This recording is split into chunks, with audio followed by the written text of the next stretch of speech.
tax dollars are spent on this type of computer surveillance, a disgusting procedure for a professed free society. They're overstepping the bound. Just the other day, they walked into somebody's house. They suspected he was a drug dealer. He was using his automatic selector, and then police marched in, and they said it looked like a gun after they killed the man. In America! Is that what America's all about? I'd say no. We want privacy. Less government for individual liberty, get the government off our backs, a more sensible foreign policy. I'm very disappointed that so far in this Congress we have not yet seen any sincere effort to cut any spending. There's something wrong here that could and should be adjusted with decreased spending, not raising taxes, and not further robbing the Social Security Trust Fund. The more we threat, the more we intimidate, the more we want to bomb people, the more we're leading into another fiasco like Vietnam. We trade with Vietnam now. That's a much better way than trying to impose our will on Vietnam by going over there and dropping bombs. So I would say that this just points out again that we have a very, very poor foreign policy in the Middle East. I wish the Congress would address the unconstitutionality of presidents waging war. That, to me, is a lot more serious than Monica Lewinsky, let me tell you. The corporations are in bed with the government. Peace and harmony can never be achieved by bombs and intimidation. Mr. Speaker, over the last 3 to 4 years, I've come to the floor on numerous occasions trying to sound a warning about both our foreign policy and our monetary policy. The cause is the Federal Reserve. The cause is the problem is the Federal Reserve has been granted authority that is unconstitutional to go and counterfeit money. And until we recognize that and deal with that, we will continue to have financial problems. The Federal Reserve credit created during the last 8 months has not stimulated economic growth in technology or the industrial section, but a lot of it ended up in the expanding real estate bubble. This too will burst, as all bubbles do. During the next decade, the American people will become poorer and less free. I do not see any reason whatsoever to take young men and young women and send them 6,000 miles off to a land to attack a country that has not committed any aggression against this country. War is not popular. People get killed and body bags end up coming back. I don't want anybody's legs shot off for some reason that is not justified, and it's not a declared war. I think that should be the litmus test of everybody in this country and everybody over on the Hill, too.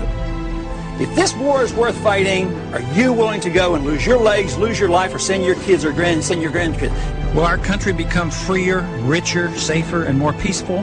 Or will we continue to suffer from lost civil liberties, a stagnant economy, terrorist threats, and an expanding war in the Middle East and Central Asia?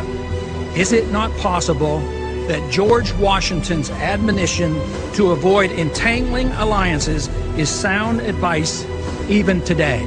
Both candidates supported the war in Iraq and the continuation of it. Both supported the Patriot Act and its controversial attack on personal privacy. The true patriot will repeal the Patriot Act, is what they will do. Both candidates supported increased spending in almost all categories. I'm the most conservative member here. I have voted, against more spending and wasting government than anybody else. Freedom, prosperity, and peace. Just come home. We just marched in. Just come home. We have allowed our nation to be overtaxed and overregulated and overrun by bureaucrats. The founders would be ashamed of us for what we're putting up with.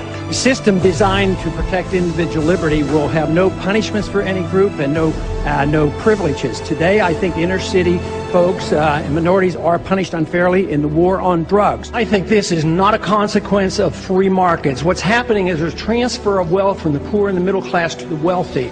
This comes about because of the monetary system that we have. When you inflate a currency or destroy a currency, the middle class gets wiped out. So the people who get to use the money first, which is created by the Federal Reserve System, benefit. So the money gravitates to the banks and to Wall Street. So that's why you have more billionaires than ever before. Today, this country is in the middle of a recession for a lot of people. Michigan knows about it. Poor people know about it. The middle class knows about it. Wall Street doesn't know about it. Washington, D.C. doesn't know about it, but it's because of the monetary system and the excessive spending. As long as we live beyond our means, we are destined to live beneath our means, and we have lived beyond our means because we are financing a foreign policy that is so extravagant and beyond what we can control, as well as the spending here at home, and we're depending on the creation of money out of thin air, which is nothing more than debasement of the currency. It's counterfeit, and it is a natural, predictable consequence that you're going to have people benefit from it and other people suffer.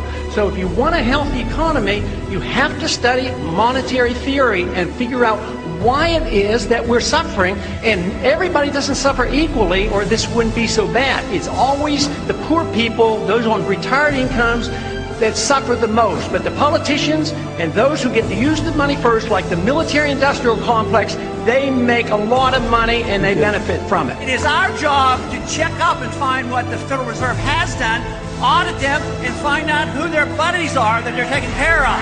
It's trillions of dollars we're spending on these wars.